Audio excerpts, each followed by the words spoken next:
দর্শক, আয়নাঘরের বন্দিশালা অনুষ্ঠানে আপনাদের প্রত্যেককে স্বাগত জানাচ্ছি। আমি শফিক শাহীন। আশা করি যে যেখানে আছেন ভালো আছেন, নিরাপদে আছেন। দর্শক, আপনারা জানেন আমরা আমাদের এই অনুষ্ঠানে কথা বলি যারা বিগত সময়ে গুমের শিকার হয়েছিল, আয়নাঘরে বন্দি ছিল এবং যারা এখনও ফিরে আসেনি, যাদের জন্য দীর্ঘ সময় ধরে তাদের স্বজনরা অপেক্ষা করছেন, সেই সমস্ত পরিবারের সদস্যদের সাথে আমরা কথা বলি যারা এই মানবতা বিরোধী অপরাধের সাথে জড়িত, তাদেরকে কিভাবে আইনের আওতায় আনা যায় সেই পন্থা নিয়ে আমাদের সাথে এখানে কথা বলতে আসেন বিভিন্ন সময়ে মানবাধিকার নিয়ে কাজ করা মানবাধিকার কর্মীরা। আমরা কথা বলি যারা বিগত দিনে আয়নাঘরের ভয়ঙ্কর নির্যাতনের শিকার হয়েছেন এবং জীবন নিয়ে তারা ফিরতে পেরেছেন, সে সমস্ত ভুক্তভোগী মানুষদেরকে নিয়ে আমরা আমাদের এই অনুষ্ঠানে কথা বলি। আজকে আমরা এমন দুজন মানুষকে আমাদের এখানে আমন্ত্রণ জানিয়েছি তাদের জীবনের ভয়ঙ্কর অভিজ্ঞতার কথা তুলে ধরার জন্য। তাদের একজন মাসরুর আনোয়ার চৌধুরী, আপনাকে আমাদের এই অনুষ্ঠানে স্বাগত জানাচ্ছি। আমরা আরেকজনকে আমাদের এই অনুষ্ঠানে আমন্ত্রণ জানিয়েছি যিনি ছাত্র দলের রাজনীতির সাথে জড়িত ছিলেন এবং যিনি দীর্ঘদিন আয়নাঘরে বন্দী ছিলেন। তার নাম আতিকুর রহমান রাসেল। জনাব রাসেল, আপনাকেও আমাদের এই অনুষ্ঠানে আমন্ত্রণ জানাচ্ছি। ধন্যবাদ।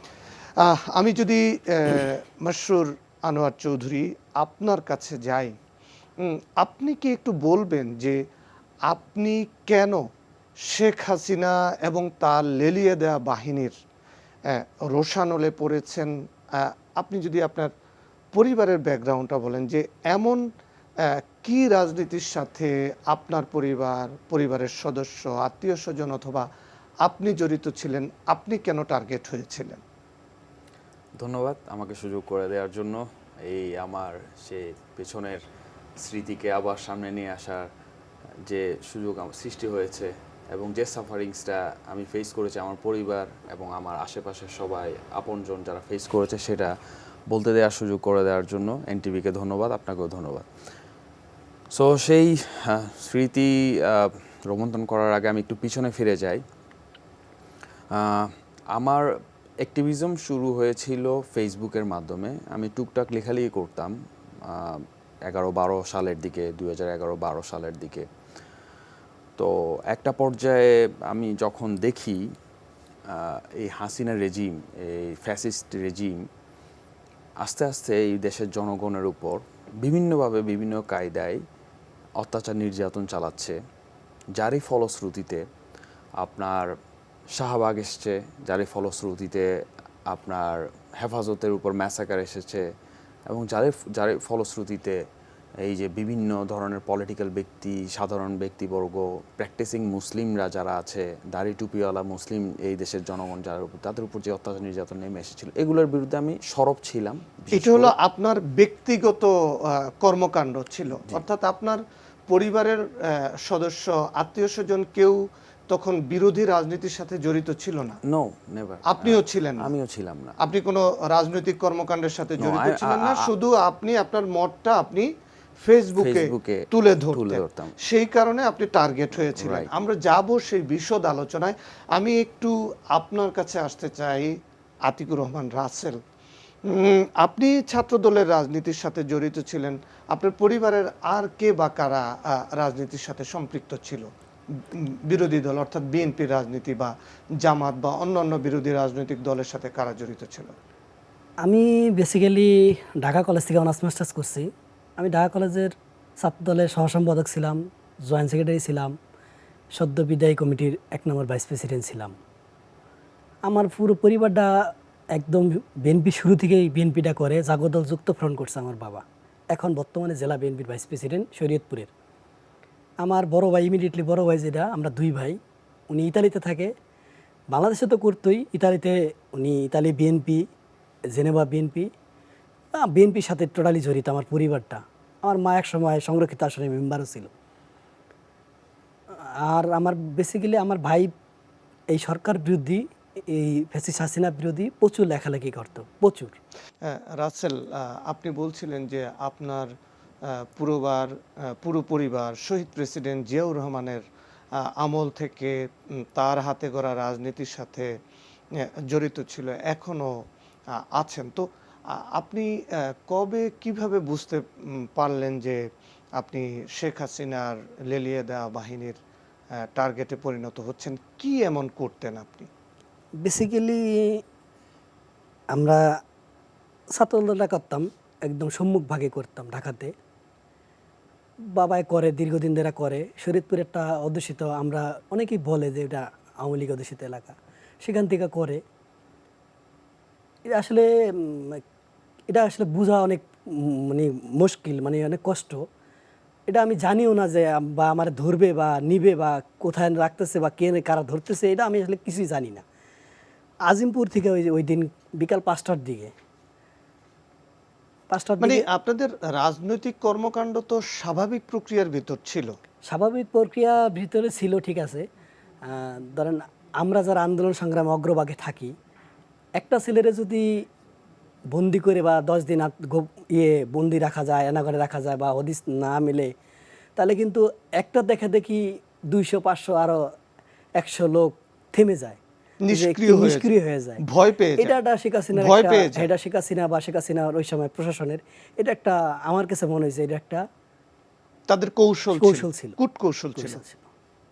তাই ওই আজিমপুর থেকে ধরছে, ধরার পরে বলছে যে রাসেল, আমি বললাম যে রাসেল, বললো যে একটু কথা আছে আপনার সাথে, যে আমার সাথে যেতে হবে। আমি বললাম ঠিক আছে। দেখলাম একটা র্যাবের গাড়ি, র্যাব 10, একটা লালবাগ থানার গাড়ি, একটা 2 থেকে 3 সেকেন্ড দাঁড়া করাইছে, একটা প্রাডো গাড়ি আসছে অ্যাশ কালার, উঠাইলো, গাড়ির পিছে নিল, একটা জমটুপি পরাইলো, টুপি পরানোর পরে চোখে একটা বাদ দিল, হ্যান্ডকাপটা পিছে পরাইলো, মোবাইলটার মানিব্যাগটা নিয়ে গেল। কিছু বোঝার আগে কোনো কথা বলতে দিল না, গাড়িতে অনেক সাউন্ড দিয়ে রাখলো। আপনি যখন তারা আপনাকে জিজ্ঞেস করলো যে আপনি রাসেল, আপনি স্বীকার করলেন যে আমি রাসেল। তারপরে যখন তারা আপনাকে বলল যে সামনে চলেন, তখন আপনি তাদেরকে জিজ্ঞাসা করেননি যে আপনারা কারা? আমি জিজ্ঞেস করছি যে আপনারা কারা, বললো যে আমরা প্রশাসনের লোক, তোমার সাথে একটু কথা আছে, জিজ্ঞাসাবাদ করবো, আবার ছেড়ে দিব, বাসায় চলে আসবা। আসলে এই জনসম্মুখে? জনসম্মুখে ওখানে বা আমাকে দেখার বা বোঝার আসলে স্কোপ দেয়নি। 10 সেকেন্ড সর্বোচ্চ এদিক সেদিক, এর মধ্যে তো গাড়িতে উঠাই দিছে। প্রায় 20-25 মিনিট চললো, গাড়ির মধ্যে টুকটাক প্রশ্ন করতেছে, বাড়ি থেকে কবে আসছস, ছাত্রদল করস, করি। তোর বাপে বিএনপি করে, করে। তোর ভাই কই? আমি বললাম যে ইতালি থাকে, ফেসবুকে অনেক লেখালেখি করে। আমি করে। বলো যে তুই সমস্যা নাই, টেনশন করিস না, তোরে জিজ্ঞাসাবাদ করে ছেড়ে দিব। আচ্ছা ঠিক আছে। প্রায় 20 থেকে 30 মিনিট বা 40 মিনিট এভারেজ, ওই সময় তো টাইমটা আসলে আন্দাজ করা যায় না। নিলে একটা জায়গায় নিয়ে গাড়িটা থামাইলো, ওই চোখ বাঁধা ওই হ্যান্ডকাপ পরা অবস্থায় একটা রুমের মধ্যে নিয়ে বসালো, এসি করা। তখন জিজ্ঞেস করলো। জি, আমরা ওই রুমের ভিতরে যাব আপনার সাথে। আপনার যে অভিজ্ঞতা, সেই অভিজ্ঞতার সাথে আমরা যাব সেই রুমের ভিতরে। আমরা একটু মাসরুর আনোয়ার চৌধুরী, আপনি শুনছিলেন যে রাসেলকে তুলে নেয়ার যে প্রক্রিয়াটা, আপনাকে কবে, কিভাবে, কারা, কোথা থেকে তুলে নিল? সেই জায়গাটাতে আসার আগে আমি একটু ব্যাকগ্রাউন্ডটা আবার একটু রিপিট করছি। সেখানে যখন আমার অ্যাক্টিভিজমটা ফেসবুক কেন্দ্রিক ছিল এবং সরাসরি আমি হাসিনা ফ্যাসিজমের, তার রেজিমের বিরুদ্ধে, তার যে স্ট্রাকচার, গুম খুনের যে স্ট্রাকচার ছিল সেটার বিরুদ্ধে, এবং অন্যান্য সে সময়ে অনেক গুম হচ্ছিল সেগুলোর বিরুদ্ধেও আমি সরাসরি ভোকাল ছিলাম এই সোশ্যাল মিডিয়া প্ল্যাটফর্মে। এবং ইন সাম কেসেস আমি প্রকাশ্যেও অনেক নেতাপতির সাথে, তার এইসব পাঁচাটা গোলামদের সাথে সরাসরি, আমি এটা ইউজ করছি যে আসলে ব্যাপারটা এরকম ছিল, ডিবেট করতাম। সো সেই তখন থেকেই, মানে বলা যায় সেই 15-16 থেকেই তারা আমাকে টার্গেট করেছিল। বাট সাম রিজন, আমি যেহেতু মাল্টিন্যাশনাল কোম্পানিতে জব করতাম, রেডিসন ব্লুতে প্রকিউরমেন্ট অফিসার হিসেবে, সেই কারণে তারা সেটা আমাকে কিছু করতে পারে নাই। বাট তারা আমাকে কন্টিনিউয়াস সার্ভেলিয়েন্সে এবং ক্ষেত্র বিশেষে তারা আমার কোম্পানিতে অজানা মেইলে তারা মেইলও করেছিল যে মাশরু এরকম করছে, সো তার ব্যাপারে আপনারা ইনিশিয়েটিভ নেন, এই ব্যাপারে, এই ধরনের। সো বিভিন্ন হুমকি দামকে ডাইরেক্টলি ইনডাইরেক্টলি তারা দিচ্ছিল, বাট আমি আমার অ্যাক্টিভিজম থামাইনি, কারণ সোশ্যাল মিডিয়াতে অ্যাক্টিভিজমটাই শেষ পর্যন্ত ওরা এমন পরিণতি করেছিল, সোশ্যাল মিডিয়া অ্যাক্টিভিজমকে তারা ক্রাইমের পর্যায়ে নিয়ে গিয়েছিল। সো তাদের ওইটাই তো স্বাভাবিক হওয়ার কথা ছিল। হ্যাঁ, একটা টাইরান যখন সমালোচনা করা, জি, সরকারকে সঠিক পথে রাখা, যদি সরকার ভুল করে। কিন্তু তারা তো আসলে ওইভাবে সরকার ছিল না, জনগণের ম্যান্ডেট নিয়ে তো সরকার ছিল না, তারা তো ফোর্সফুলি সরকার থাকতে চেয়েছিল, ক্ষমতায় থাকতে চেয়েছিল। সো তাদের সে ফ্যাসিজম এটা টিকে রাখার জন্য তারা যেই ভয়ের সংস্কৃতি। ফেসবুকে কি লিখেছিলেন আপনি 2020 সালে যখন ভারতের প্রধানমন্ত্রী নরেন্দ্র মোদী বাংলাদেশে আসবে, তখন কি লিখেছিলেন? সেটাই আসতেছি। তো আমার তারই ধারাবাহিকতায়, লেখালেখি ধারাবাহিকতায় তার একটা পর্যায়ে যখন এই যে নরেন্দ্র মোদী দেশে আসবে, সবাই যখন ভোকাল হয়েছে তার বিরুদ্ধে, মুসলিম জনতা একটু, বাংলাদেশের মুসলিম জনতা একটা এগেনস্টে দিয়েছে, তারই ফলশ্রুতিতে আমি রেডিসন থেকে মাত্র জব ছেড়ে আমার নতুন কোম্পানিতে জয়েন করেছিলাম, হলিডে ইন তেজগাঁতে, যেটা আর another 5 star multinational hotel chain. তো সেইখানে আমি যখন এসেছি, আমি আমার চাকরির পাশাপাশি আমি আমার অ্যাক্টিভিজম জারি রেখেছি।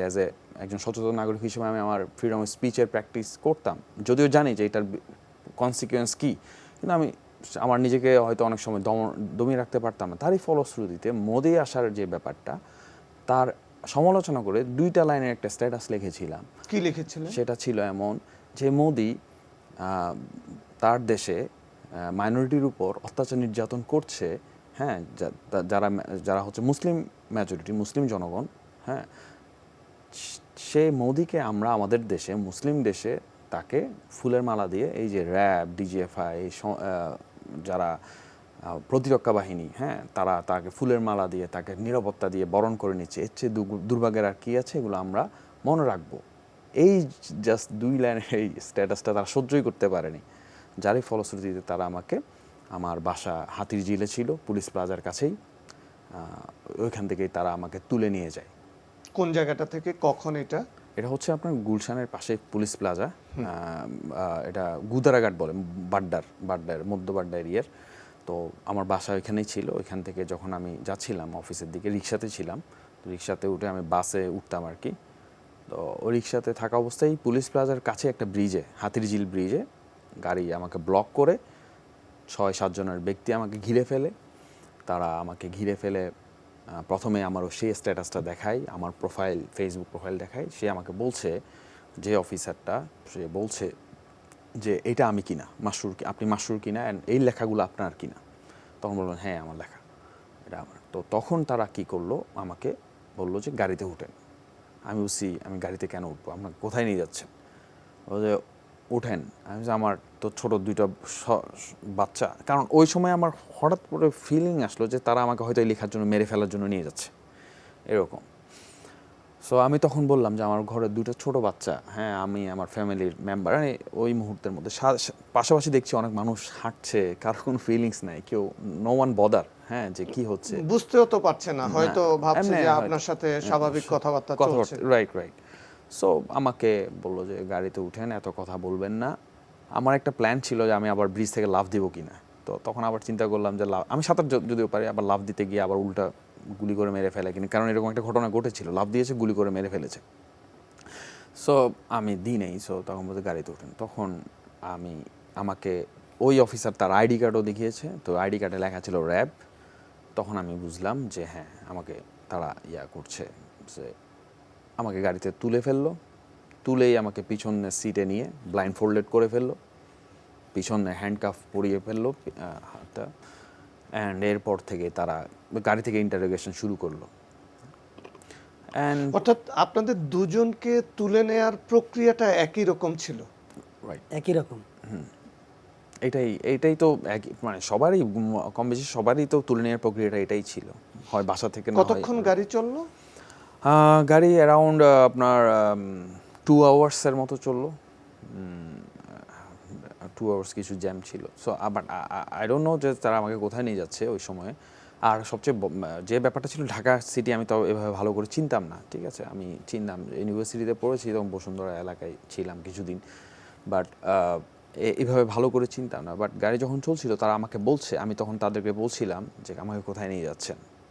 তখন বললো যে তোমাকে তোমার অফিসে নিয়ে যাচ্ছি, তোমার অফিসে তোমার সাথে একটু, তোমার কলিগদের সাথে একটু কথা বলবো, তোমার ব্যাপারে একটা এলিগেশন আছে, সেই বিষয়ে কথা বলবো, আমরা এরপরে তোমাকে ছেড়ে দিব।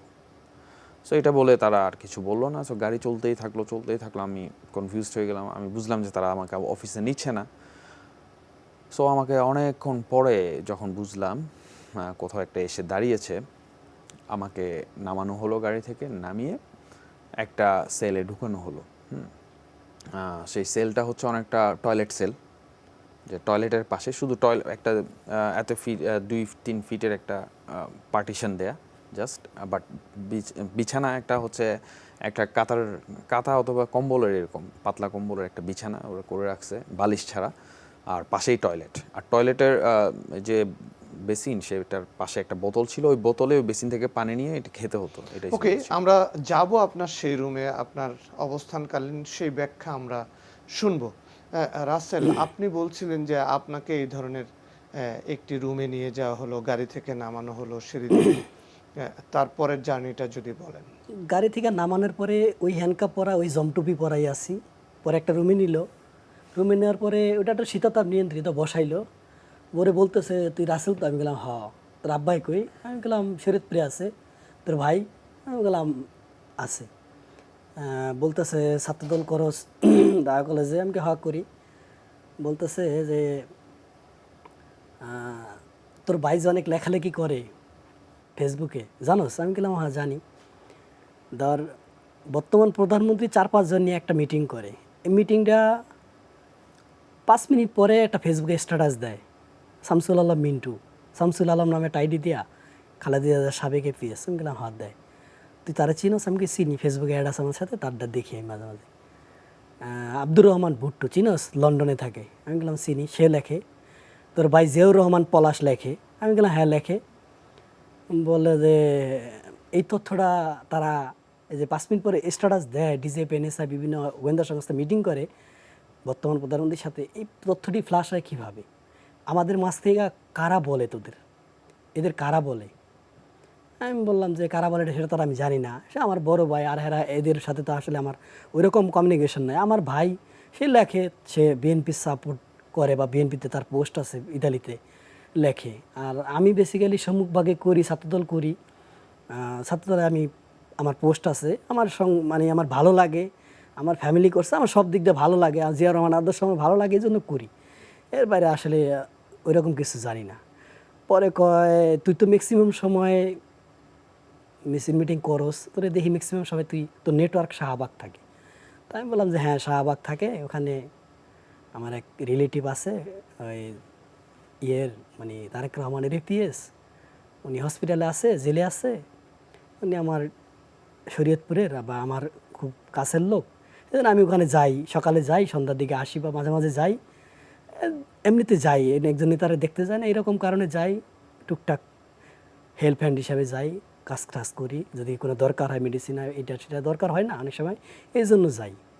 পরে বললো যে তোর সাথে অনেক বড় বড় হেভিওয়েটের সাথে অনেক ভালো ভালো সম্পর্ক, তোর সাথে চেয়ারম্যান বরাবর লন্ডনে কথা হয়। আমি বললাম যে হোয়াটসঅ্যাপে তো কর্মীরা ম্যাক্সিমাম জনই পার্টির চেয়ারম্যান, ভারপ্রাপ্ত চেয়ারম্যানরে মেসেজ দিলে মেসেজ অনেকে সিন করে, অনেকে করে, বা একটা উত্তর দেয়, একটা সালাম দিলে একটা রিপ্লাই দেয়।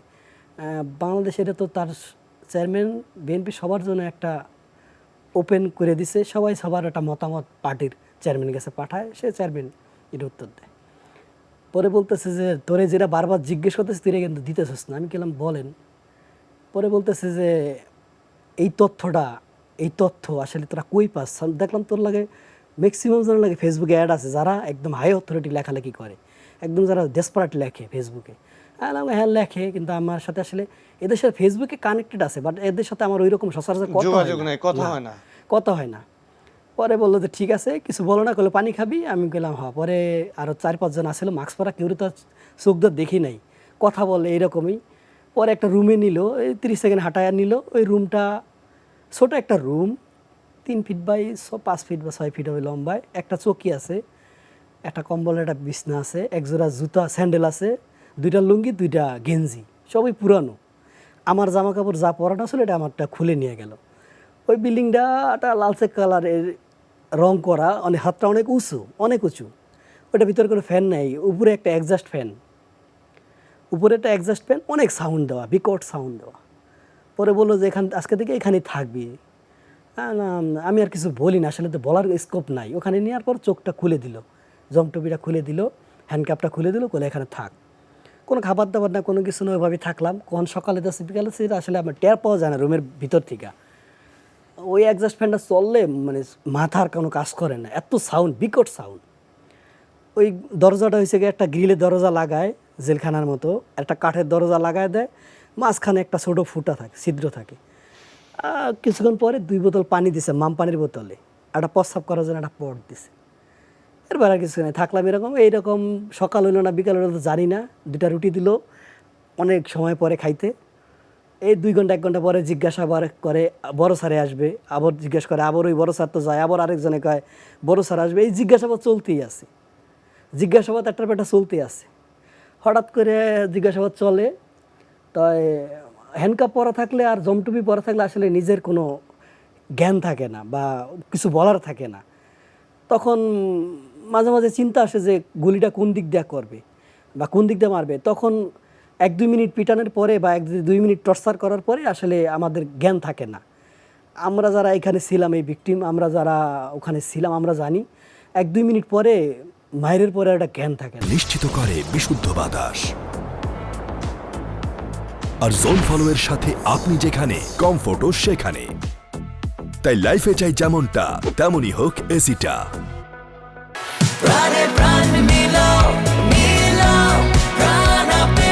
প্রাণ আপের রিফ্রেশিং স্বাদে প্রাণে প্রাণ মিলাও।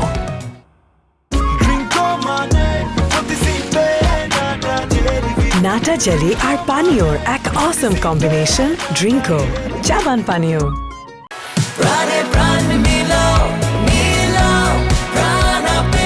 প্রাণ আপের রিফ্রেশিং স্বাদে প্রাণে প্রাণ মিলাও।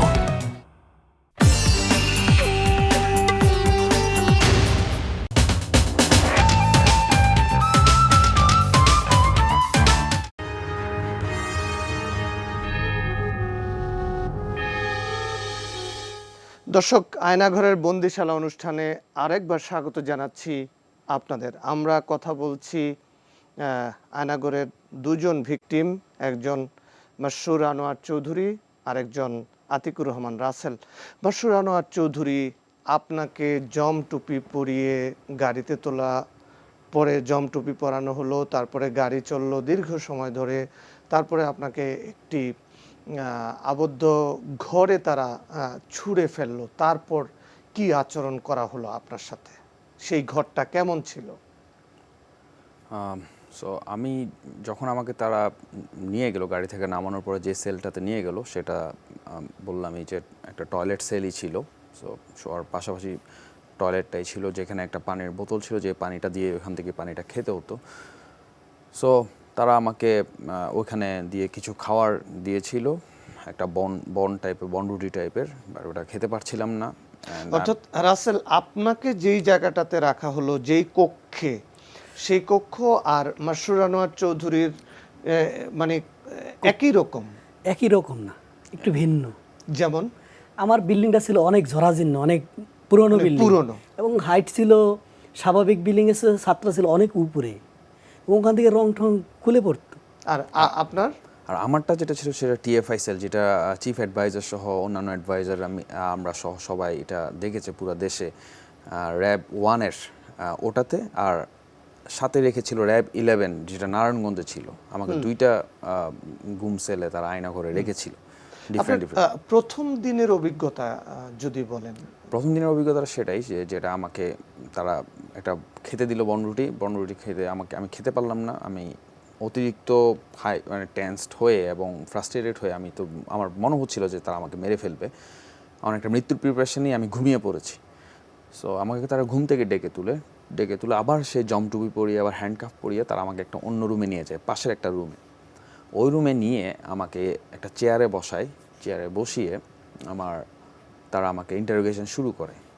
তো ইন্টারোগেশন শুরু করেই হচ্ছে টর্চার করার মাধ্যমে তারা আমাকে বেল্ট খুলে, সামথিং বেল্টের মতো তো সামথিং এরকম কিছু একটা, আমি তো দেখছি না, এটা দিয়ে আমাকে তারা মারা শুরু করে এবং বলে যে ফেসবুকে তোমার এত লেখালেখি কিসের এবং আওয়ামী লীগের প্রতি তোমার এত ক্ষোভ কিসের, ইন্ডিয়ার প্রতি তোমার এত ক্ষোভ কিসের, তোমার এগুলো সব বলতে হবে এবং তুমি কোনো সন্ত্রাসী সংগঠনের সাথে যুক্ত কিনা সেটা স্বীকার করতে হবে। তারা এইভাবে করে আমাকে টর্চার করা শুরু করে এবং বলতে থাকে, বাট আমি তখন তাদেরকে বলি যে না, এই ধরনের কোনো কিছুর সাথে আমার জড়িত না এবং আমি একটা মাল্টিন্যাশনাল কোম্পানিতে কর্মচারী, যেখানে পুলিশ ভেরিফিকেশনের মাধ্যমে প্রতিনিয়ত এখানে আমাকে পুলিশ ভেরিফিকেশন করতে হয় এবং পুলিশ ভেরিফিকেশনের মাধ্যমে এই জবটাতে আমি জয়েন করা। সো এই ধরনের কোনো রিপোর্ট যদি আপনারা পেয়ে থাকেন তাহলে সেখানে চেক করেন সংশ্লিষ্ট থানায় অথবা কর্তৃপক্ষের সাথে। তখন তারা বলে যে না, আমরা ভালো করেই জানি তোমার ব্যাপারে, তুমি অবশ্যই কোনো সন্ত্রাসী সংগঠনের সাথে জড়িত। এভাবে করে তারা আমাকে বারবার টর্চার করতে থাকে, মেন্টালি বিভিন্ন ধরনের কোয়েশ্চেন করতে থাকে। যখন আমি স্বীকার করছিলাম না তারা রেগে যায়, আরও বেশি হুমকি দামকি দেয়, আমাকে ক্রস ফায়ারের হুমকি দেয়, মৃত্যুর মানে আমাকে ক্রস ফায়ার দিয়েই দিবে, এটা মোটামুটি তারা আমাকে এনশিওর করে। সো যখন কোনো ধরনের আনসার পাচ্ছিল না আমাকে আবার সেই সেলে নিয়ে আসার পরে সেই দিন আবার আর আমার অনেক মনে নেই খাওয়া খেতে দিল, এরপর আমি আবার টর্চারে অসুস্থ হয়ে পড়ি। তারা আমাকে টর্চারের ধরনটা কি ছিল, কি ধরনের টর্চার করতো? প্রথম দিনের টর্চারটা ছিল বেল্ট দিয়ে তারা বাড়ি মারে, বেল্ট দিয়ে মানে ইয়া করে। তারপর তারা আমাকে মেন্টালি মানে বিশেষ করে মৃত্যুর হুমকি দেয় বারবার। হ্যাঁ, আমার পরিবারের উপর আক্রমণের হুমকি দেয়, আমার বাচ্চার উপর আক্রমণের হুমকি দেয় এভাবে। তারপর আমি কেন লেখালেখি করতেছি এবং এটাতে আমি মানে কোনো সন্ত্রাসী সংগঠনের সাথে জড়িত সেটা স্বীকার করার জন্য ফোর্স করতেছে বারবার, বিভিন্নভাবে মিসগাইড করে, বিভিন্ন কোয়েশ্চেন করে। বাট তারা যখন এটা করতে পারছিল না তারা রেগে যাচ্ছে এবং তারা মানে মানে একটা ভয়ঙ্কর একটা সিচুয়েশন ক্রিয়েট করেছিল, বিশেষ করে যেটা আমার মানসিকভাবে আমাকে মানে ওই সময় ওই মুহূর্তে বলা যায় বিপর্যস্ত করে দিচ্ছিল, যে এমনটা যে তারা আমাকে মেরেই ফেলবে আজকে। সো সেই দিন আমাকে আর কিছু করে নাই। আরেকবার মনে হয় এর মাঝখানে একটা ইন্টারভিউশন করেছিল, আবার এনেছিল, কয়েক মিনিট করে আবার নিয়ে গিয়েছিল। তো এভাবেই রাতটা কাটে আর কি, নির্ঘুম ইন্টারোগেশন এভাবেই কাটে। পরদিন তারা আমাকে আবার অজানা গন্তব্যে গাড়িতে করে আবার নিয়ে যায় ওইখান থেকে র্যাব 11-এর সেই র্যাব 11 যে আমি এখন বলছি অথবা সে তখন কিন্তু আমি জানি না, এটা পরে বুঝতে পেরেছি আর কি। কিভাবে সেটা হচ্ছে লাস্ট মোমেন্টে বুঝতে পারি। সেটা হচ্ছে যখন আমাকে যেদিন সাংবাদিকদের সামনে শো করে সেদিন, কিন্তু আমাকে সেখান থেকে আবার নিয়ে যায় এই কুখ্যাত সেই আয়নাঘর অথবা গুমসেল, সবচেয়ে ওয়ার্স্ট যেটা বলে টিএফআই সেল, র্যাব 1-এর যেটা, হ্যাঁ সেখানে। এটা কেন আপনি সবচেয়ে ওয়ার্স্ট বলছেন কেন, মানে এইটার ক্যারেক্টারিস্টিক্সটা কি? ওইখানে মানে ওইটা হচ্ছে বাংলাদেশের সবচেয়ে নিকৃষ্টতম একটা আয়নাঘর অথবা গুমসেল, যেখানে শত শত মানুষকে মেরে ফেলা হয়েছে, যেখান থেকে যারা আর ফিরে আসে নাই, যারা হারিয়ে গেছে। কেন বলছেন এই কথা? এবং যেখানে আপনার মীর আরমানের মতো ব্যক্তিও আপনার 8 বছর ধরে ছিল। আমি এটা তাও জেনেছি কিছুদিন আগে, ওই সময় আগে জানতাম না যে তিনি ওখানে ছিলেন। এবং ওইখানে যারা ছিল, আমরা এখন যে আয়নাঘরগুলি দেখছি গণমাধ্যমে আসছে, প্রধান উপদেষ্টা এবং সরকার এবং যারা ভিকটিম তাদের কয়েকজনকে নিয়ে গেছিল, আপনারা যে আয়নাঘরে ছিলেন সেম আমি ওটাতেই ছিলাম, যেটা রিসেন্টলি বিবিসিও রিপোর্ট করেছে, আল জাজিরা যেটাতে রিপোর্ট করে, আমি ওটাতেই ছিলাম। ওই আয়নাঘরের একটা রুমে ছিলাম। এখানে তো অনেক রুম, কোনোটা ছোট, কোনোটা বড়, কোনোটা মাঝারি, কোনোটা ভয়ঙ্কর, এই টাইপের। আপনাকে কোথায় রেখেছিল? আসলে আপনি এখন কি বুঝতে পারছেন যে কোথায় রেখেছিল আপনাকে? প্রধান উপদেষ্টা যখন এই বিভিন্ন আয়নাঘর মানে পরিদর্শনে গেছে, ওটা আমি মানে কোথায় আছি, উনি তো 3টা জায়গায় গিয়েছে। একটা হলো আগারগাঁয়ে গিয়েছে র্যাবের আয়নাঘরে, র্যাব সদর দপ্তরে গিয়েছে, আর একটা হলো কচুক্ষেতের আয়নাঘরে গিয়েছে। 3টা জায়গায় আমি আমার বেসিক্যালি আমারটা এই কচুখাতেই ছিল, ওইটা পুরনো একটা জরাজীর্ণ বিল্ডিং ছিল। আমি ওখানেই ছিলাম এক কথা। আমি যখন বিভিন্ন মিডিয়াতে প্রধান উপদেষ্টা দেখার পরে বিভিন্ন ছবি টবি পাবলিশড হয়েছে, ফেসবুকে আসছে, বিভিন্ন মাধ্যমে আসছে, তখন আমি কোনটায় ছিলাম সেটা আমি আইডেন্টিফাই করতে পারছি যে আমি এটাই ছিলাম, ডিজিএফআইয়ের কাছে ছিলাম। ডিজিএফআই, ঠিক আছে, আমি এটা এখন দেখতে পারি। আপনি বলছিলেন যে আপনাকে শারীরিকভাবে নির্যাতন করা হয়েছে। শারীরিকভাবে যখন ওরা জিজ্ঞাসাবাদ করে 2 ঘন্টা পর পর, 1 ঘন্টা পর পর, ওদের এইরকম এত বেশি জিজ্ঞাসাবাদ করে, একটু পর পর নিয়ে যায়, একজন বড় ভাই আসবে, বড় ভাই একটা আতঙ্ক, বড় ভাই আসতেই আছে, কয় তোর 2টা বোন থাকে না ঢাকায়? আমি বললাম হ্যাঁ। কয় একদম মাইরালাম যদি না করস, আর তোর তোর লাস্ট মাস কিন্তু খুঁজা কেউ পাইব না। তুই সঠিকভাবে সব কিছু বলস তাহলে তো বললি, আর না বললে তোরে মাইরালাম। তুই তো জানোস না যে আমরা কোন সংগঠন বা আমরা কে ধরে আনছি তোরে। আমরা প্রশাসনের লোক, আমরা গভর্নমেন্টের লোক, এটা তুই নিশ্চিত থাক। কিন্তু তোর তোর একটা লাশের একটা হারও পাইব না কিন্তু তোর বাপে শরীয়তপুর এখন ঢাকায় আছে, তোর বাপে তোরে খুঁজতেছে, প্রচুর পরিমাণে দৌড়াইতেছে বিভিন্ন জায়গায়, তোরে পাচ্ছে না। ঠিক আছে, তোর বাপে কিন্তু অলরেডি বিএনপি অফিসে গেছে, বিএনপি পার্টি মহাসচিব তোরে নিয়ে প্রেস দিছে, রিজভী সাহেবও প্রেস দিছে, ছাত্রদল দিছে, ঢাকা কলেজ দিছে, তোরে খুঁজতেছে। তুই এত একটা মানুষ, তোর এত লোকে খোঁজে কে? তুই কে?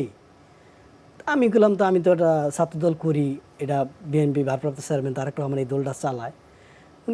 উনি আমাদের ছাত্রদলের সাংগঠনিক অভিভাবক। বেসিক্যালি আমি না, সবার জন্য এরকম করে। আর যেখানে আমার একটা হদিস পাচ্ছে না ফ্যামিলি, আমি অনেক রিকোয়েস্ট করি যে আমার একটু ফ্যামিলির সাথে কথা বলতে দেন বা একটু সুযোগ দেন। কোনোভাবে এটা সম্ভব না। আর যখন ওই রুমটার মধ্যে ঢুকি, যখন চোখটা খুলে দেয়, ওই রুমটা একটা আবদ্ধ রুম, ওটা একটা এক্সস্ট ফ্যান ছিল, ওটা 1 সেকেন্ড বন্ধ হয় না, লাইট জ্বলে 24 ঘন্টা। রুমটার দরজা যখন খোলে তখন মনে হয় এখন নিয়ে মেরে ফেলবে। ওই মৃত্যুর মানে ওই সময়টা এটা একমাত্র আমি আর আমার উপর আল্লাহ জানে। ওই জিনিসটা অনেক ভয়ঙ্কর। আইসাই 2-3 জন আইসাই হ্যান্ডকাপটা পরায়, পিছনে জমটুপিটা পরায়, চোখে একটা বাদ দেয়।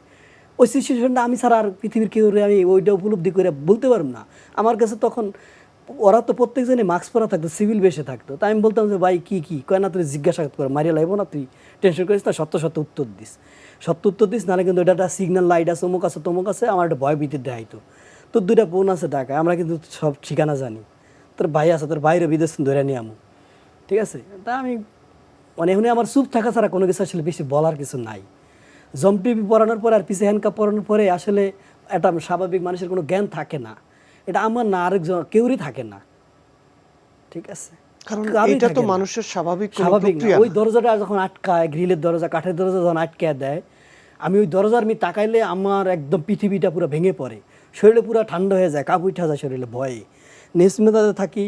নাহলে ওই দেয়ালের লেখাও পড়ি না, দেয়ালে কিন্তু অসংখ্য লেখা মানুষের, যেমন ইন 2014 সাল, আউট 2021 সাল, ইন 2020 সাল, আউট 2022 সাল, অসংখ্য মানুষের লেখা, অসংখ্য নাম্বার লেখা।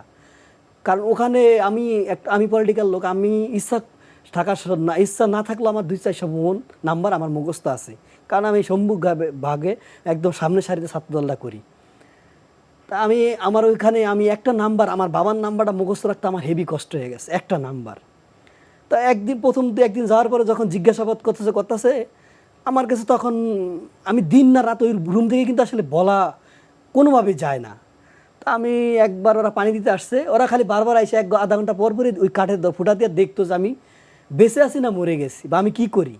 ওদের কথা হলো, তুই বসতেও পারবি না, শুইতেও পারবি না, কিছু করতে পারবি না, তুই ঘুমাবি না, তুই হাঁটবি রুম দিয়া, বইসা থাকবি, বাট ওই দেয়ালের লাগে ঢেলান দেওয়া থাকবি, কিন্তু তুই ঘুমাইতে পারবি না। যদি তোর চোখে বোঝা যায় যে তুই ঘুমাইছিস বা তোর চোখ লেগে গেছে, তাহলে তোর শাস্তির দ্বিগুণ হবে।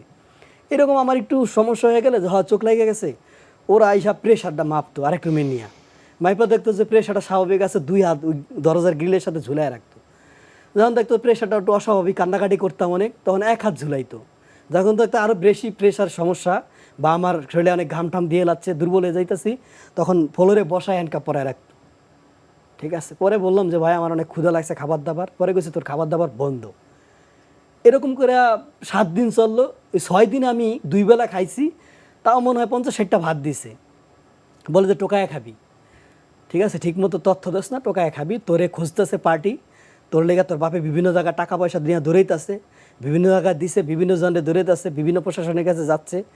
বিএনপি তোর নিয়ে অনেক বড় বিক্ষোভ প্রোগ্রাম দেওয়ার চেষ্টা করতেছে, পার্টি তো তোর নিয়ে অনেক খোঁজাখুঁজি করতেছে, একদম হাইকোর্টে তোর নিয়ে রিট ঠিট করতেছে। ঠিক আছে, তোর মাইরালাম, তোর বাপে অনেক বাড়াবাড়ি করতেছে। আমি আসলে ওই সিচুয়েশনে আসলে আমাদের আমার বলার কিছুই নাই। ওই জমটুপি আর চোখে একটা বাদ দেওয়া আর কপালে একটা বাদ দেওয়া থাকলে, আর পিছে হ্যান্ডকাপ পরা থাকলে আসলে কিছুই বলার থাকে না। মাঝে মাঝে যে বসতাম, দেখতাম ছাদের থেকে রং টং বা প্লাস্টার ভেঙে পড়তো, ভয় লাগতো। আবার সারাদিন অ্যাডজাস্ট ফ্যানটা চলতেছে, অনেক রিকোয়েস্ট করতাম, ভাই একটু অ্যাডজাস্ট ফ্যানটা বন্ধ করে দেন, তুই মরে যাবি গা, এটার হাওয়া বাইরে বের হয় না। তাই আমি বললাম ভাই মরে যায়, কিন্তু অ্যাডজাস্ট ফ্যানটা বন্ধ করে দেন ভাই, মাথায় নিতে পারতেছি না। তখন ওরা যে আমার জামা কাপড়টা দিছিল ওটা আমি যে পরে থাকি, ওটা পরা আসি না খুলে পরে গেছে, কারণ আমি 72 ঘন্টায় একবেলা খাবার, সে অল্প কটা খাবার, সে একটুনি পুঁই শাক দিছে, খাবারের মানটা একেবারে ভালো না। ওই গ্রিলের নিচ দা দরজাটা খুইলা ফিক্কা মারে, আর বাইরের দরজায় দেখছি যে গ্লাস করা সব, বাইরে বোঝা যায় না। ওইটি গ্রিলের নিচ দিয়ে একজনে ফিকা মারে, একজন এক বোতল পানি দিয়ে যায়, একজন আইডিয়া খাবার দাবার শেষ হলে তেমন একটা খাওয়া যায় না, অনেক টেনশন বা অনেক আতঙ্কে থাকি, প্রতি মিনিটে মৃত্যুর প্রহর গন্তব্য এক কথায়। আর আরেকজনে প্লেট নেয়, কার লয়ে কারো কানেক্ট ছিল না, ওরা কারোর সাথে কাউ কথা বলতো না, ঠিক আছে। মাঝে মাঝে যদি একদিন একটা কথা জিজ্ঞেস করছি, ভাই আজকে কয়টা বাজে, এটা জিজ্ঞেস করছি, 24 ঘন্টা হ্যান্ডকাপ পরে ঝুলায় রাখছে। এরকম মানে এটা আসলে ওখানে ওই রুমটার মধ্যে থাইকে আসলে মানে ওই দরজার আমি যখন তাকাইতাম তখন মানে বোধ শক্তি থাকতো না আমার শরীরে, তখন আমি কে বা আমি কি করতেছি এটা আমার মাথায় থাকতো না।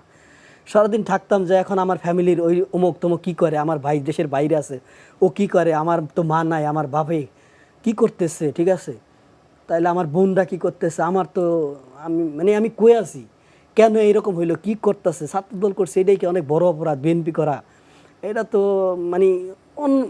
চিন্তা করতাম। পরে একসময় বলতেছি ভাই নামাজ পড়মু, একটা জায়নামাজ দিচ্ছে, তাই ভাই নামাজে তো আজানে তো শব্দ পাই না, বলতেছে যে নিয়ত করে নামাজ পড়, আজানের শব্দ পাওয়ার দরকার নেই তোর। পরে আমি বললাম ভাই নিয়ত করে, কয় হ্যাঁ নিয়ত করে পড়, আল্লাহরে ডাক, তোর আল্লাহ ছাড়া কেউ বাঁচাইতে পারবো না। আমি বললাম আমি তো আসলে অত কথা বলা যায় না। এই একটু পর পর ন্যায় জিজ্ঞাসাবাদ করে, অনেক সময় লুঙ্গি খুইলা পরে যায়, অনেক নোংরা টাইপের একটা গেঞ্জি।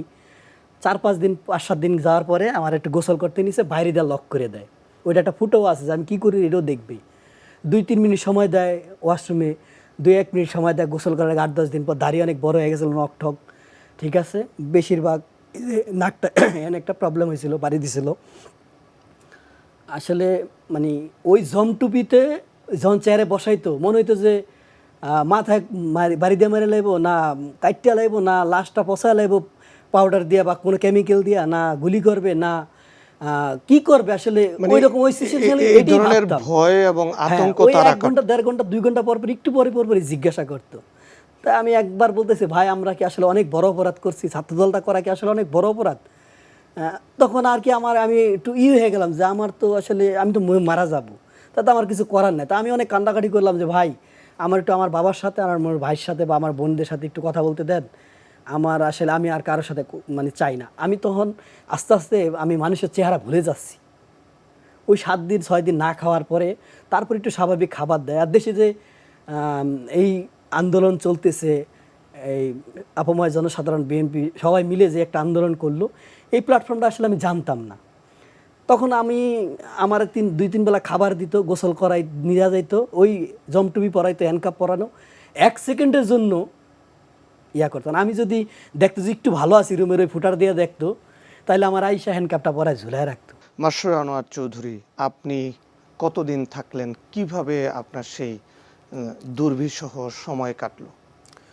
ওকে, সো সে র্যাব 11-এর সে সেল থেকে আমাকে নিয়ে আসা হলো উত্তরার সেই র্যাব একের সেই ডিএফআই সেলে, আরও ভয়ঙ্কর যেটা। তো সেইখানে আমাকে আনার পরে তারা অন্ধকারচ্ছন্ন একটা জায়গা, অন্ধকারচ্ছন্ন একটা রুম, সেই রুমে আনার পরে আমাকে তো তারা আমার কাপড় চেঞ্জ করালো, আমাকে একটা লুঙ্গি এবং একটা টি শার্ট দিল পুরাতন, এবং সেগুলো পরে আমাকে বললো যে তুমি এখানে শুয়ে থাকো। তো আমার ব্লাইন্ড ফোল্ডেড ছিল, আমার হ্যান্ডকাপ পিছন থেকে ছিল। আফটার সাম টাইম আমি দেখতে পেলাম আমার অপোজিটে কোনো ব্যক্তিবর্গ আছেন, তারা আমাকে, আমি নিজ চোখে নিজ দিয়ে দেখছিলাম যে আমার অপোজিটে কিছু ব্যক্তি আছেন, তারা আমাকে ইশারা করছেন। এখানে আমাকে কিছু স্পষ্ট ইনস্ট্রাকশন দিয়ে দিয়েছে যে কোনো সাউন্ড করা যাবে না, ওয়াশরুম যদি ইউজ করার প্রয়োজন হয় 2-3 মিনিটের বেশি ইউজ করা যাবে না, সেটা অজু হোক কিংবা টয়লেট হোক, যেটাই হোক, ইভেন গোসল হোক, সেটা ইনস্ট্রাকশন দিয়ে দিয়েছে। এবং কোনো সাউন্ড করা যাবে না, যদি কোনো কিছু প্রয়োজন হয় হ্যান্ডকাপ আছে, হ্যান্ডকাপ দিয়ে অথবা পিছন দিয়ে হ্যান্ডকাপ নক করে তাদেরকে ডাকতে হবে, তখন তারা আসবে। এবং তারা ফিস করে কথা বলতো, ফিস করে, একদম কোনো ছাড়া। সো এটা ওই সেলগুলোর হচ্ছে একদম কয়েকটা ইয়ার মধ্যে এরা ফিস কথা বলবে এবং এই ইনস্ট্রাকশনগুলো ফলো করতে হবে। সো এইভাবে করেই ওরা ইনস্ট্রাকশন দিয়ে চলে গেল এবং আমি অপোজিটে দেখতে পেলাম যেখানে এখানে আরও 6-7 জন ব্যক্তি আছে। সো তাদের সাথে আমি কমিউনিকেশনের চেষ্টা করলাম ইশারার মাধ্যমে। কেউ সেখানে 9 মাস ধরে 1 বছর, কারো 1.5 বছর, কারো 3 বছর ধরে ওই সেলগুলোতেই তারা বন্দি। এবং তাদেরকে জিজ্ঞেস করলাম যে এখানে কতদিন থাকে নর্মালি, তারা তখন বলল যে মিনিমাম 1 বছর থাকতেই হয়। তখন আমি ধরে নিলাম যে আমি এই অন্ধকার কবরে, জীবন্ত কবরে আমি হয়তো পড়ে গেলাম। ওই মুহূর্তে আমি আমার বাচ্চাদের কথা খুব মিস করছিলাম, আমার পরিবারের কথা, মার কথা, বাবার কথা, আমার ভাইদের, আমার স্ত্রী, সন্তানের, আমার সবাই, আমার আপনজনদের কথা খুব মিস করছিলাম। আমি খুব ইমোশনাল এবং কান্নাকাটি করছিলাম। অপোজিটে যারা ছিল তারা আমাকে সান্ত্বনা দেওয়ার চেষ্টা করছিল ইশারার মাধ্যমে। সো এক দুর্বিষহ মোমেন্ট। ওই সময়ে কয়েক ঘন্টা পরে তারা আমাকে আবার চোখ বেঁধে ওই টিএফএসের একটা ইন্টারোগেশন রুমে নিয়ে যায়, এবং ওইটাই ছিল সবচেয়ে মোস্ট ট্রিমেন্ডাস এক্সপেরিয়েন্স, মানে কী বলবো, ভয়ঙ্কর এক্সপেরিয়েন্স, যেখানে 6-7 জন ব্যক্তি আমাকে কন্টিনিউয়াস ইন্টারোগেশন শুরু করেছে, এবং দুই পাশে 2 জন ব্যক্তি আমাকে মারা ইন্টারোগেশন করে, আমার থেকে আনসার পায় না, তারা মারতে থাকে আমাকে, দুই পাশে মানে ঝাঁঝরা করে দেয় মারতে মারতে। তাদের সেই কোয়েশ্চেনগুলা, আমি যেহেতু আমার কোনো পলিটিক্যাল ব্যাকগ্রাউন্ড নাই, আই ওয়াজ এ কর্পোরেট গাই, আমাকে হয় বিএনপিও বলতে পারছে না, জামাত শিবিরও বলতে পারছে না, তাহলে ওকে কি বানাইতে হবে? ওকে জঙ্গি বানাইতে হবে, যেটা হাসিনার ট্রাম্প কার্ড ছিল ওর ক্ষমতা টিকে রাখার জন্য, যে জঙ্গি narrative, war on terror narrative. তো তারা এবার আমাকে ফোর্স করছে যে তুমি কোনো জঙ্গি দলের সাথে যুক্ত, তুমি সন্ত্রাসী, তুমি এসব লেখালেখি করে মানুষকে মিসগাইড করছো, মানুষকে সন্ত্রাসী কাজকর্ম করার জন্য ইন্সপায়ার করছো। তুমি পাশের দেশের একজন প্রধানমন্ত্রীর বিরুদ্ধে আমি লিখেছি, সেটাই তারা টলারেট করতে পারছিল না, এবং বারবার বলছিল, ইভেন এমনও এটা বলেছে, ইন্টারেস্টিং পার্ট, ইন্ডিয়া বাংলাদেশ দখল করলে তোদের সমস্যা কি? ইন্ডিয়া তো বাংলাদেশের বন্ধু। ছেড়ে দিল বা ছাড়ার প্রক্রিয়াটা কি ছিল? আচ্ছা, এটা একটু বলছি। সো এইভাবে ইন্টারোগেশন করার পরে তারা যখন আমার কিছু পাচ্ছিল না, কোনো পাচ্ছিল না, এভাবে আমাকে কন্টিনিউয়াস প্রত্যেক দিন 2 বার করে ইন্টারোগেশন করে, টর্চার করে, আবার নিয়ে আসে, এভাবে করে নেয়। আমি খেতে পারি না, আমি বমি করি, আমি অসুস্থ হয়ে যাই। আমি ভয়ঙ্কর এক্সপেরিয়েন্সের কথা ইশারার মাধ্যমে অন্যজনদের এগুলো শুনি, মৃত্যুর প্রস্তুতিটা আমি নিয়ে ফেলি। সো তারা আমাকে এটাও বলেছে, তোমাকে মেরে ফেলা হবে, প্রস্তুতি নাও, 2 রাকাত নফল নামাজ পড়ে নাও, যেই দিন আমাকে বের করবে। তো যেই দিন আমাকে বের করবে সেই দিন তারা আমাকে আমার কাপড় পরিয়ে দেয়, পরে বলে কি তুমি প্রস্তুতি গ্রহণ করো, এটা বলেই শেষ। কিন্তু আমি আবার গাড়িতে তোলে, গাড়ি চলার পরে আমি আবার আবিষ্কার করি সেই র্যাব 11 সেই সেলে। সাথে আমি দেখি আমার পরিচিত 2 জন ছোট ভাই, যারা আমার ওই একই এলাকায় থাকতো, অন্যান্য কোম্পানিতে জব করতো, চিটাগংয়েরই, 2 জনই প্রকৌশলী, চুয়েটের, একজন ফরহাদ আর একজন রিবাত। তাদেরকেও গুম করে নিয়ে আসে। আমি তো অবাক হয়ে যাই তাদেরকে। তারপরে তাদেরকে কোথায়, আপনি সহ তাদেরকে কোথায় দিল? আমি তাদেরকে দেখেছি হচ্ছে র্যাব 11-এ 10 দিন পরে, 7-8 দিন পরে দেখেছি। তো ওইখানে আরও একদিন ছিলাম, এরকম 9-10 দিন ছিলাম। তো আমি ওদের পরে শুনেছি তারাও ওইখানে ছিল, আমার সাথেই ছিল, এবং আমি আরও এটা জেনেছি ব্যারিস্টার আরমান ছিল আমার পিছন সাইডে সেলে, ওইখানে ছিল, বাট আমি এগুলো তো জানতাম না, বুঝতাম না। তো পরে আপনাকে যখন আমাদেরকে বের করে, আমাদেরকে যেই দিন বের করবে সেই দিন দেখলাম র্যাব 11-এর ওই সেল থেকে বের করে আমাদের সামনে অনেক সাংবাদিক। তো সাংবাদিকরা হাসছে, এই ওদের হাঁটো, সামনে হাঁটো, পিছনে যাও। তা আমরা সাংবাদিকদের কিছু বলতে চাচ্ছিলাম, কিন্তু ফর সাম রিজন আমাদেরকে বলতে পারেন না, বলতে পারছি। তার মানে কি আপনাদেরকে জঙ্গি হিসাবে এস্টাবলিশ করলো? রাইট। তখন আমরা জেলে গেলাম, আমাদেরকে জেলে দেওয়া হলো। আমি জেলে 1 বছর ছিলাম। জেলে গিয়ে আমি পত্রিকায় দেখলাম যে নাশকতার পরিকল্পনার সময় নারায়ণগঞ্জ সাইনবোর্ড এলাকায় গোপন মিটিংয়ের সময় তাদেরকে হাতে নাতে ধরা হয়। জি, এই যে আপনার উপরে ভয়ঙ্কর নির্যাতন চললো, তারপরে কবে, কখন, কিভাবে ছাড়া পেলেন? আমার যে রুমটা রাখা হয়েছিল, এই রুমটায় আমি দীর্ঘ 1 মাসের মতো থাকলাম। আমি আমার জানা মধ্যে, কখন দিন কখন রাত সেটা আমি জানি না। এবারে যে আমার কাছে সকালে যখন রুটি দেয়, ওটা অনুযায়ী আমি হিসাব করছি যে আমি এই রুমে 1 মাস আছি। হঠাৎ করে অ্যাডজাস্ট ফ্যানটা বন্ধ হয়ে গেল, আমার আরেকটা রুমে নিয়ে গেল। ওই রুমে আমি 6-7 দিন থাকলাম। আমি অনেক অসুস্থ হয়ে গেলাম অসুস্থ হওয়ার পরে আমার একটা ডক্টর দেখালো, ও ইন্ডিয়ান ভাষায় কথা বলে, ম্যাক্সিমাম কথা ইন্ডিয়ান ভাষায় বলতেছে যে ওর সিরিয়াল কথা বলতেছে হিন্দিতে, বলতেছে যে ওর 11 বা 16 এরকম বলছে। তখন আমার কাছে মনে হচ্ছে যে আমার মতো অনেকে এখানে আছে, বাট কোনোভাবে কোনো চারপাশে দেখার কোনো স্কোপ ওই রুম থেকে ওই রুমের বাইরে চার দেওয়াল বাইরে আমার আসলে কোনো কিছু দেখার স্কোপ হয় নাই, কোনো কিছু হয় নাই। তো এরকম থাকলাম, দিল তাই 6 তারিখ ওই দিন আগস্টের, সেটা তো আমি জানি না আসলে কয় তারিখ, ওই ভিতরে থাকা অবস্থা জানি না। তো হঠাৎ করে 4-5 জন একসাথে ঢুকছে, দরজা খুললা আবার দরজা 2024 সালের 6 আগস্ট 6 আগস্ট নাকি 5 আগস্ট? 6 August 6 August. 6 আগস্ট। পরে রাত্রেবেলা ঢুকছে, রাত না দিন সেটা তো আর আমি জানি না, ওটা তো আসলে বোঝা যায় না। ও ঢুকছে, ঢোকার পরে বলতেছে দেখি আমার জামা কাপড় নিয়ে আসছে, সবই লন্ডিতে ওয়াশ করা। বলতেছে পর তোরা নতুন এক পৃথিবীতে নিয়ে যাবো।